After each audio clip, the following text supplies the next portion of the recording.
Great. So let's open a discussion now on the last session that we had, and then we will very gently merge into the wrap up of the entire session on ancient future wisdoms.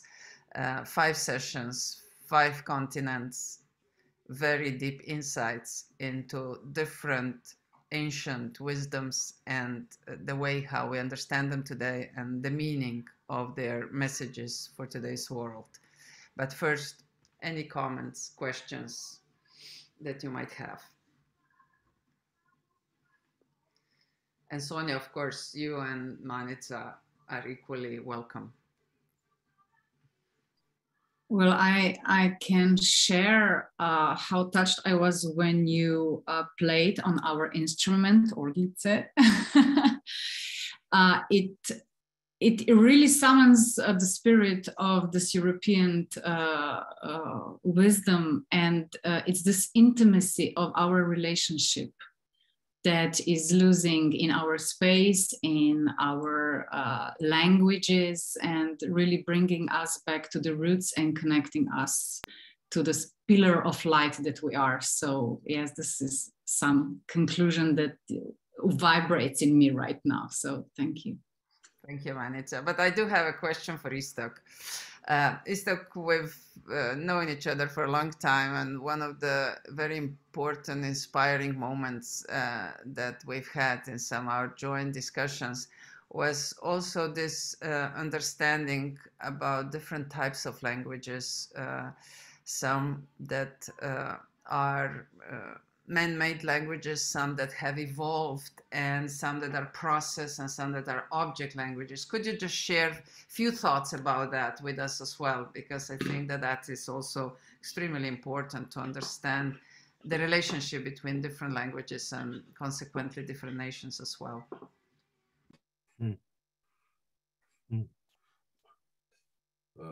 If I understood well your question,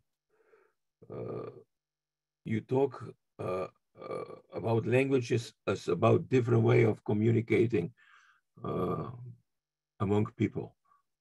So not only through words, but also through different type of discourses. But as Ira, for instance, showed us, you can communicate through objects. Like architecture is something objective, as an objective language, language of objects. So Ira showed us how this is done in the field of architecture. So this is one thing. And of course, you have many different ways of how to build a house, so to say, you know, everything. You can do it from straw, you can do it from stone. So this definitely is one way. Then of course, music is another kind of communication. You played like the mouth harmonica, you know, it was pretty loud. I have to to put down the sound, you know, because suddenly it came out of my earphones, you know, like an explosion. But to wake you up, to bring the fresh energy in this early morning I was just, you know, yeah. So this is also a kind of language. We have a lot of languages, like the style of how we are dressed, you know, it's also a kind of language. So you have many, many different kinds of languages, and every single language, you know, is always communicating something. You know, the way how you dress, if you have a Rolex on your wrist, you know, this is already letting us know something, you know. So that's many different things, you know. Then if you compare, let's say, narratives, you know, like Swahili people, they see the world in a completely different way that we see it in our own language. You know, of course, when we translate one language into another, it has to be done by somebody who knows both worlds, so to say. You're not translating just words into words of another language, but you have to translate the Swahili universe into Slovene universe. You know, so this is such a vast topic of discussion that if you want to say anything of any sense, then of course you have to limit it down. You know, you have to focus on something more, more concrete. You know, it's very difficult to talk about languages in general. You know, it's actually it's impossible. You know, especially like of course such sessions that we have here now. You know, that is fantastic. But as you can see, you're limited down by time that you have.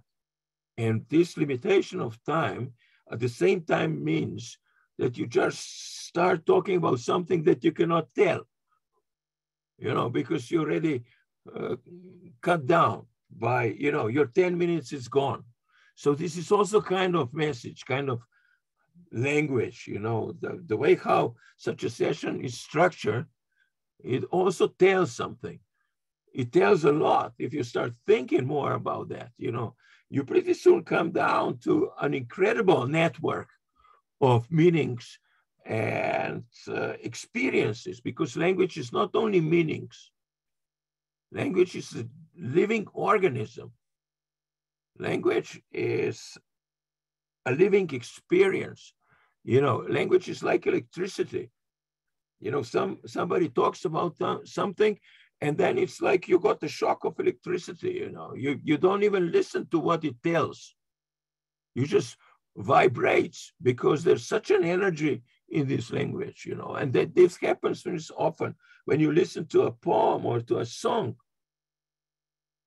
in another language that you don't know. But somehow you know about what's going on, you know. So language is the universe, you know. It's like the Russian futurists say, you know, the language is the language of words of stars, you know. And then also they talk about, you know, the words that come from behind our rational, you know, mind. You know, there's a language that runs at the back all the time. It's kind of epistemological frame that we feel somehow like an aura, you know, like when you meet a person, this person shines, you know. But we say that person, you know, has an aura, and that aura has a color. So we recognize, I mean, color, you know, we recognize that person even before we know it. We can see the aura, and this aura tells us something about that person. Like we also call it chemistry, you know, like when the two guys meet, you know, and they fell in love. And then we talk about this particular chemistry. Why these two people, they fall in love, and these two other people, they don't fall in love. You know, what is it that falls in love? Is it bodies? Is it minds? Or is it something more profound? Is it chemistry? Is it, you know, this something that we try to use all kinds of different words to express it? And then, of course, they all fail. You know, like Buddhists call it emptiness, sunyata, you know, then the other guy calls it, I know, God, you know, and God for him is like a mountain of images, you know. And the third one, who is a secularized, let's say, person, would call it in a completely different way again. You know, scientists, they have their own explanation. So these are all the different languages, but all the different languages, they have one thing in common. They deal with the communication of concrete people, concrete persons. You know, you can go on top of the mountain and you can scream, but this is no language. It goes nowhere. You know, okay, somebody will say God listens to you, but this guy is a little bit, you know, not aware of what language really is, you know. So I will stop here because I could go on forever. Thank you very much, 𝐸𝐸𝐸𝐸. You brought many new dimensions, and I think this is one of the topics we have to definitely include in the future discussions and get even higher level of awareness of what the languages really represent. Thank you very much. Anira, I have another question for you, if I may. You showed us these beautiful examples of urban architecture and also of rural architecture. Could you share a little bit of the ancient wisdom of how architecture was supporting the way how communities engage with each other? Where are we failing today? Well, another question for maybe not 5 minutes. Yes. And again, I mean, I will rephrase. His talk was very concrete by cutting the time short. But yeah, I know you could talk about this 1 hour, but just something that will stay with us to make sure that we include this topic in the next Connectathon as well. Well, one thing is for sure that in the core of, let's say, architecture, and it was always a tendency for harmony, you know. And the old word for harmos, actually, it's this little division line, you know, between two elements, which in a good harmony, it should become invisible. This is then harmonic, you know. And it's an old word coming from the carpenters, actually, how to make joints. And actually, we somehow forget how to make joints, you know, or we are just too much distracted that the space is not anymore connecting us, you know. We are because in the old times, for example, buildings on cars, you know, you will see that they are leaving some stones out of their walls, you know, so the other house can join it, you know, and be like, it's like making hands for somebody who will come later, you know, to join. And I didn't manage to show you a beautiful example of our native town, Ljubljana, which of course it could be reflected in many other towns all around the globe. But it is this miracle when all the external facades of the buildings, when they are holding close to each other, so all the outsides of the buildings are actually making the vessel of the inside of the common room. And within this common room here in Ljubljana, we have one freestanding element, a beautiful Roba fountain, which then again is a picture of a free individual, a free persona, who is actually an ideal, of course, because it's this which in other tradition, for example, in Northern Americans, they are calling the walking medicine, you know. It's this fountain has a symbol of being the highest and the lowest, and giving water from nowhere, you know, and all the time. And this water is ever there, you know, for everybody. So we have to learn to be in the space again, and the real space, and where is the same as in time, you know. In order to be in present and to be a present to somebody, we have to be now. And this is the same in space. We have to be there or here, you know. And from here, we can connect with everybody and everything. Thank you very much, Hira. And this is a great line to transition into the wrap-up of this 6-hour series on ancient future wisdoms. It's been a very inspiring ride, and interesting enough, the technology granted me a privilege, which I was deprived of the whole night, to be able to share some thoughts at the end. This is really magical. My friend told me at one point one of my friends, that the technology is gaining the consciousness and it's constantly playing with us. And that's exactly what it was in place in the last 16 hours. But it's lovely. The technology again is making friendship with me.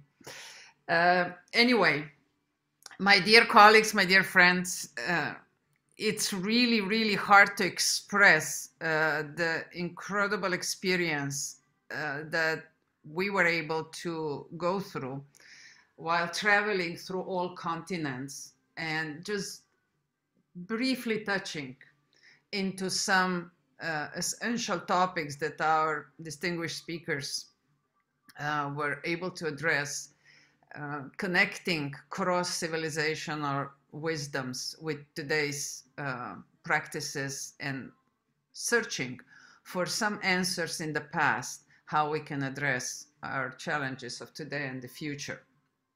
And I would just like to invite everyone who's in the room.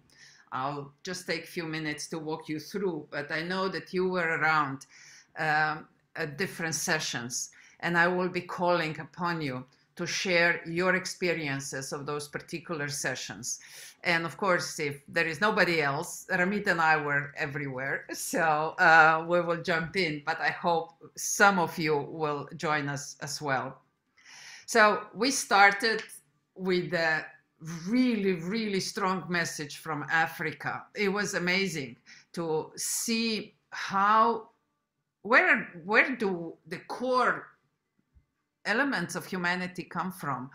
And we were presented to this ancient tribal messages and wisdoms, and also saw how this is translating in to today's challenges of possible food shortage and how we can address it. Self-healing, and actually how can we ensure that we do not get sick instead of constantly trying to find different solutions for those that are being sick. So that was powerful. And then also to learn about the intertwining of different techniques to improve our education and the process of our education and tap it into the ancient practices. So that was Africa.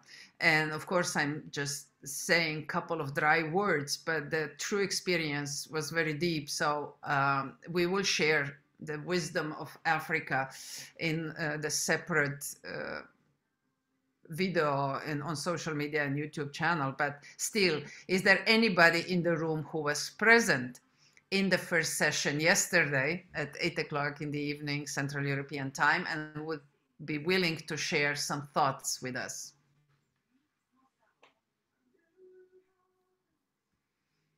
Hi, Violeta. This is Aarti. Great. Good morning from India, everybody. One of the most beautiful things that I remember from this session was the mention of Ubuntu as one of the ways of coexisting, where you are all inclusive of the good and the bad and the ugly in each one of us, and how you integrate that into a corrective way of guiding each one by the community effort, and how you become all inclusive in accepting and adopting, again, a corrective path to it. So Ubuntu was one of the most beautiful mentions, and I'm closely connected with the idea. So of course I remember that. Thank you very much. And indeed, as part of Ecocivilisation, we had a year of Ubuntu. Every month we were meeting the elders of Africa and trying to grasp the essence, the way how they live, and welcoming their thoughts on how the Ubuntu philosophy is reflecting in the everyday life, being I am because you are. And indeed, that was a very powerful message that actually touched all other presentations as well. Anybody else who was present and wants to share the thought? I'm just going to jump in, Violeta. We've been listening into all of these sessions, and especially in the African session, I think just the value of storytelling, because of the way Priscilla actually presented it, just came across wonderfully, right?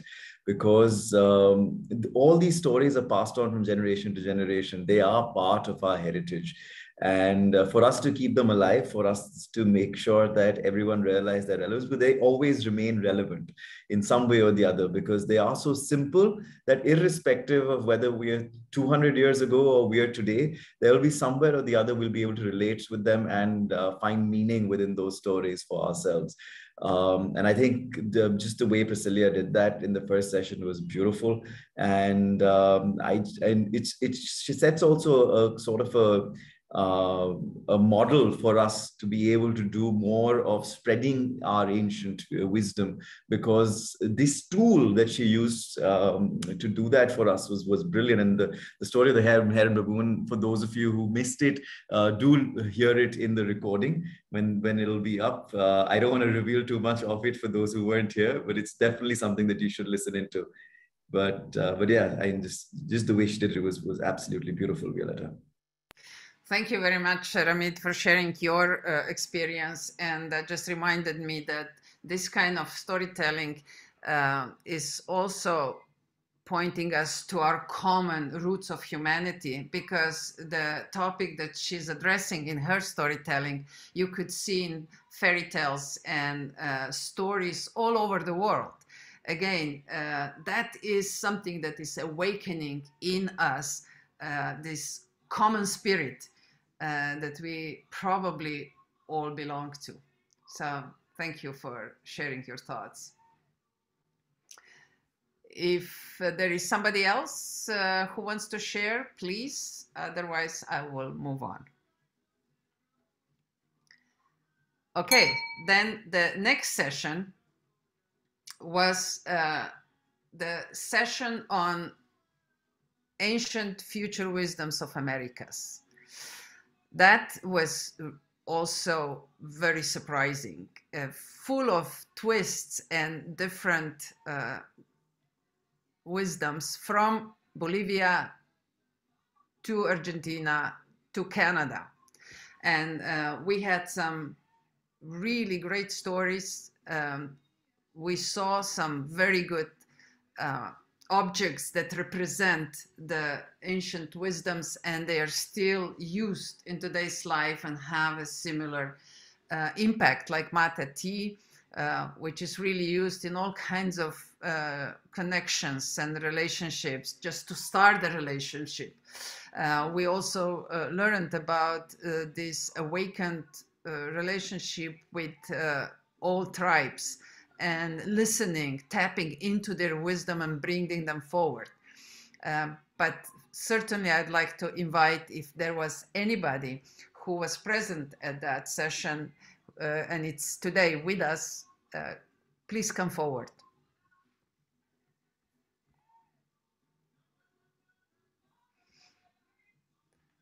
I know it was for the Europeans, was in the middle of the night, almost at midnight, so not too many were present at that time.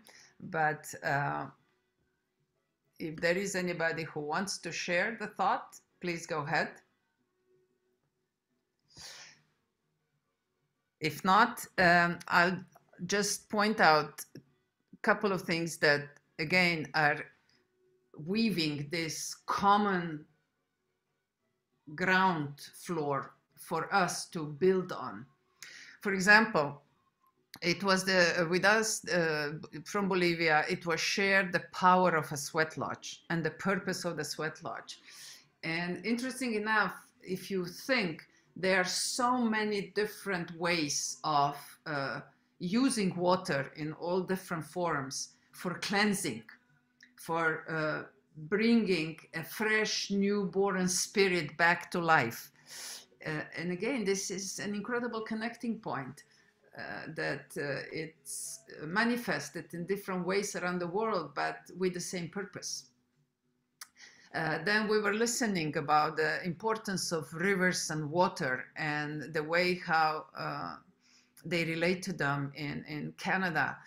and also the spirit that is now awakening and inviting also the settlers to join and look for common denominators for co-creating the future that would be much more embracing life and nature and the planet itself. So I definitely would invite you to listen to these wisdoms of Americas and see how you can connect and bring your local elements and connect with them and create this globalization framework within which we can together evolve further. Then we move to ancient future wisdom of Japan. And it was incredible to experience this shift in culture, the shift in the way how we relate to each other. And what was the most memorable experience for me was to meet a culture and wisdoms that have been honored and carried on for over 2,000 years.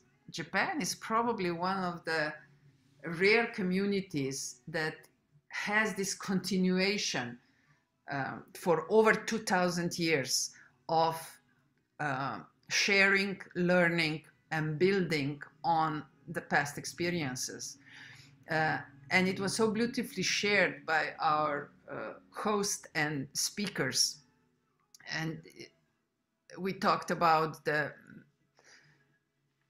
magic of Ikigai. And similar as Ubuntu on African continent, Ikigai is so much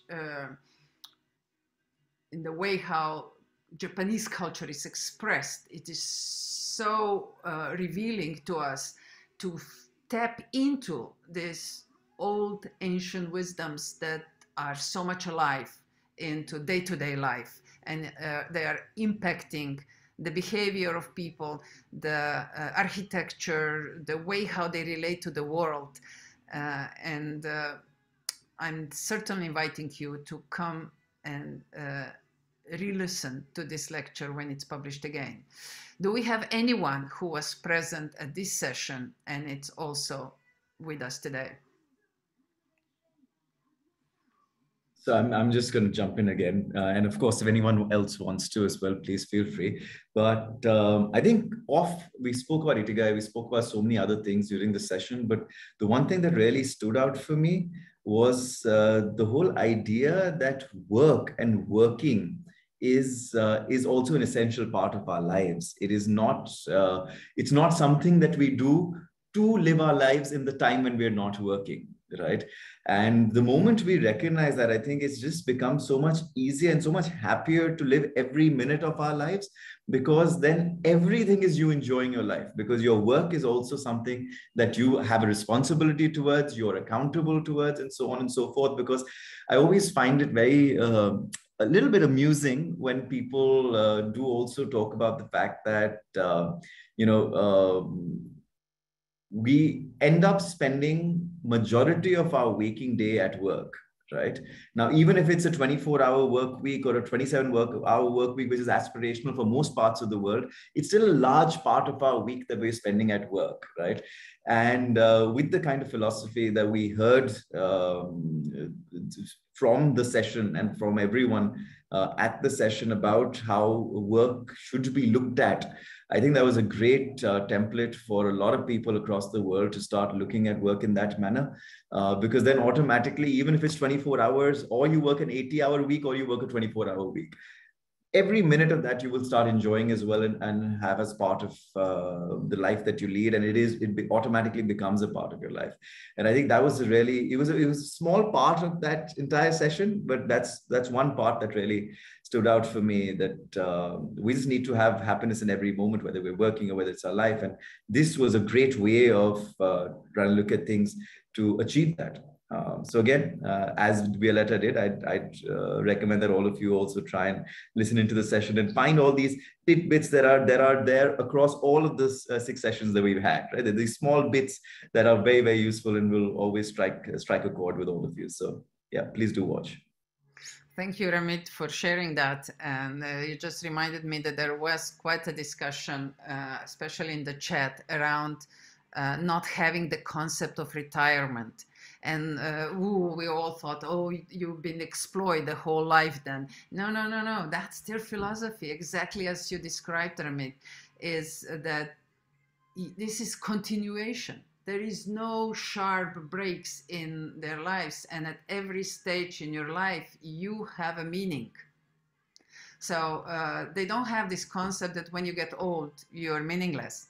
But it's this incredible continuation, which probably relates to this 2000 years of uninterrupted consistency. And that's where this deep respect for the elders comes from. It was beautiful. So, but after that, we had yet another session, which was brought to us from Myanmar and India. And some of you have attended this session. And we were listening to the wisdom of two spiritual leaders that really share the essence of their beliefs and their connections with the world. So I'm inviting whoever is in the audience and was part of this session to share your insights and your reflections to this session.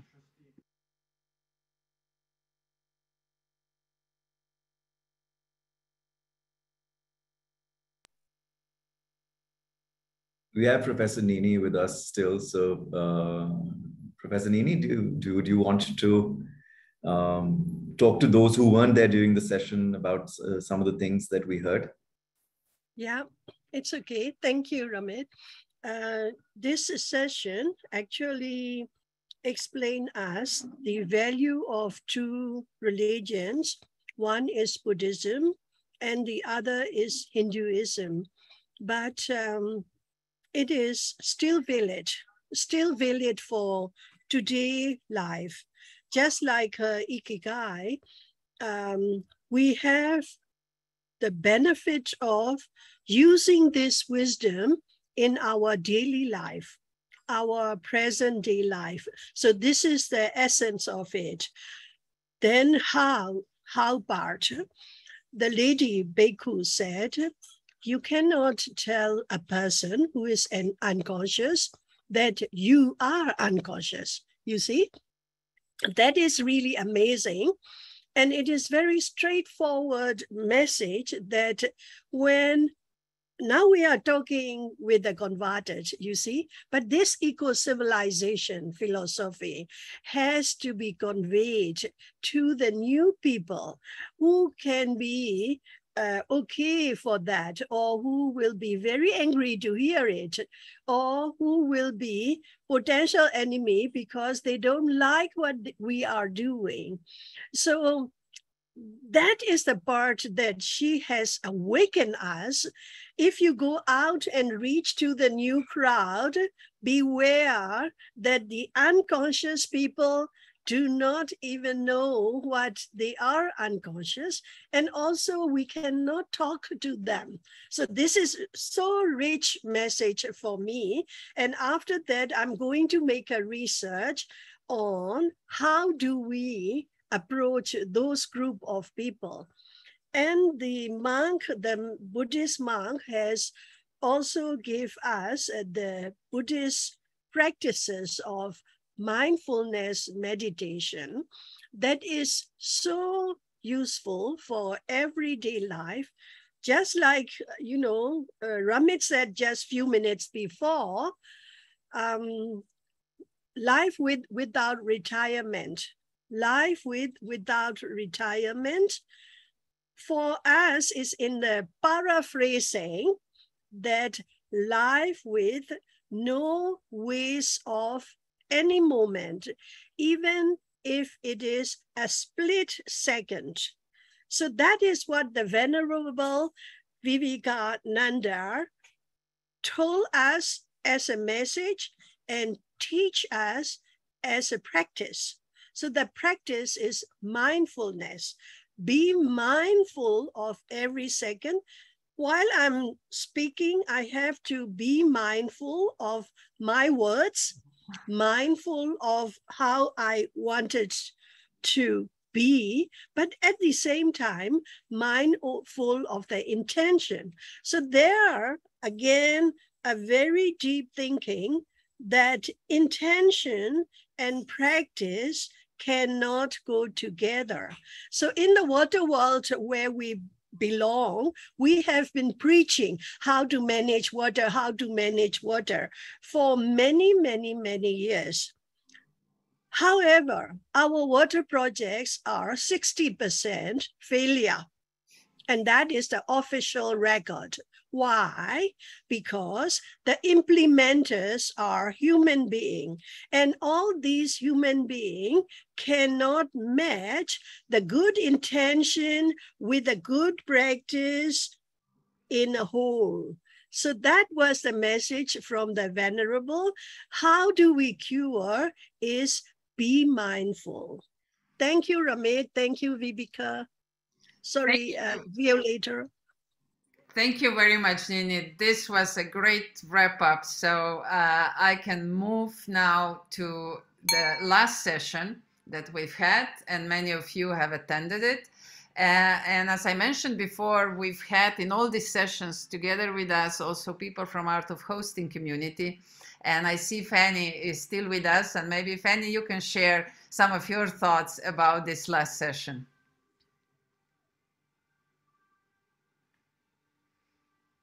And please unmute yourself. Yeah, I was actually I just caught the last 5 minutes or 10 minutes, I would say.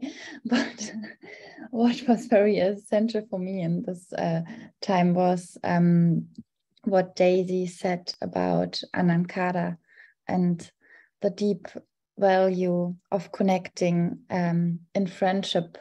To step back from yourself, actually, this is how I understand it, and to be just open for the other person and to just listen to each other. This is what I caught up from it. But as I said, it was just the last 10 minutes. So thank you for asking me. Thank you very much. I don't know if Marcus is still with us, but he attended most of the sessions on this 24 hours Connectathon, and it would be great to hear from him, but I'm not sure if he is at the screen at this point. Maybe not.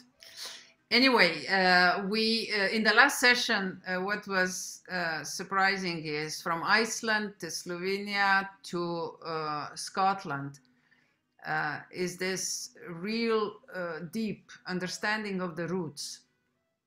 And I've been encouraging everyone who spoke to continue spreading this wisdom and knowledge and help others to remember.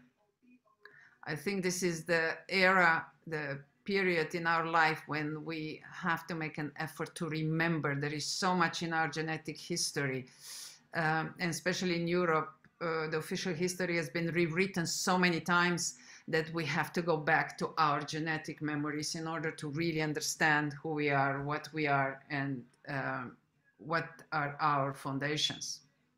But if there is anyone else who wants to share some thoughts, we still have a few minutes to close this session as well.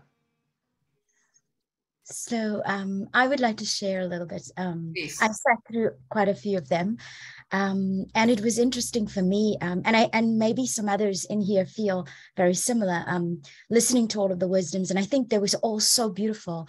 And there's much to be said about all of them, but we've all said some things. But I think it was interesting that Anamhara was last, because I think in realizing for me, I throughout the whole time thinking about it, I didn't feel like I could bring almost a wisdom, right? And why I say this is because I was born in Africa, raised there for 30 years, or stayed there for about 30 years of my life, and I wasn't African enough because my family come from Asia.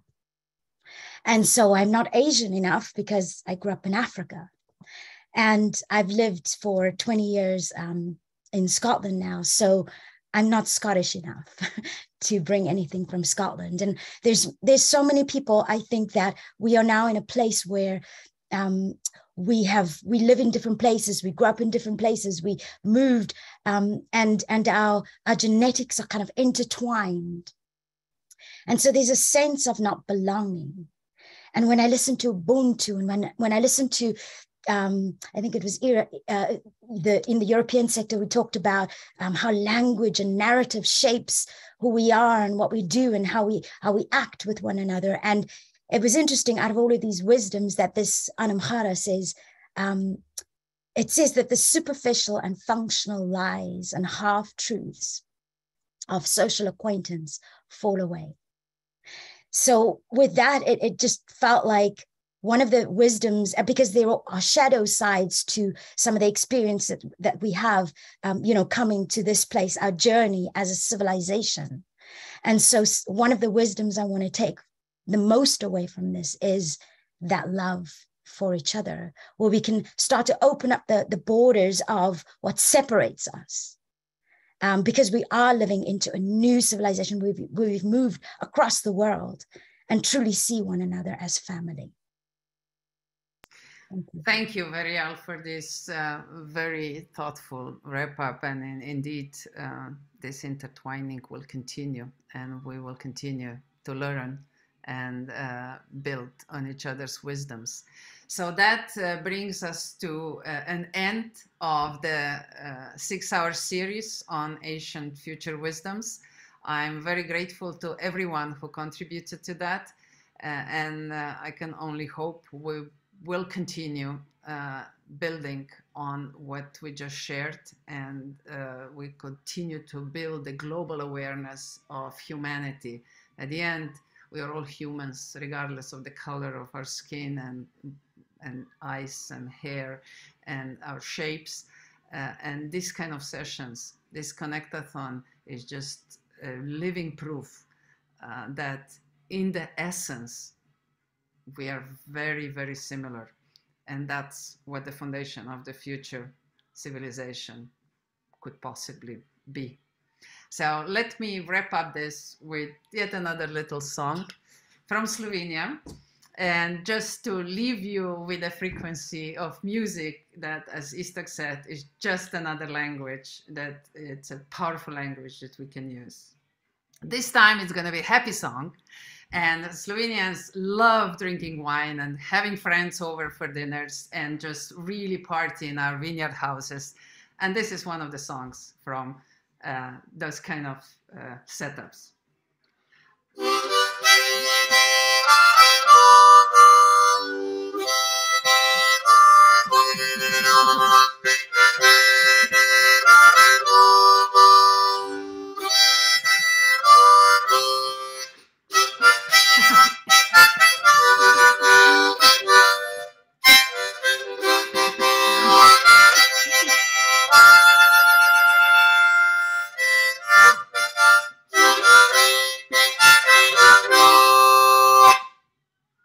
Thank you, my dear friends. And we are closing this session and passing the hosting function on to Tim again. Thank you very much to everyone.